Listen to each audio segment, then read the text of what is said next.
how to see your Roblox account value. So what I've done here is I've just loaded the Roblox website.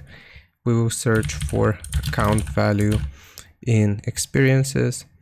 Just click on it and we want to open up this game here. So open Roblox game client. I'm just going to click on yes and just give it some time here for the Roblox game to load up. Now once this game loads, it will actually, I'll show you how it works, so I'll come back in a second once this loads.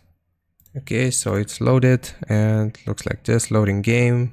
It's going to begin loading up the assets and the inventory value here. See the total value of all the items in your inventory. If we click on view now, account value would like to access your avatar's items, so click on OK.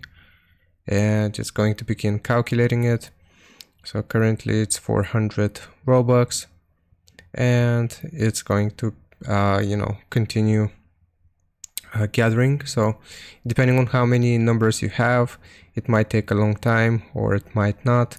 So just give it some time here to finish, and once it has been completely finished here, it will show you the total value of your Roblox account. So currently mine is less than 500 Robux, and that's basically how you do it. I hope this helps. Leave a like and sub, and I'll see you next time.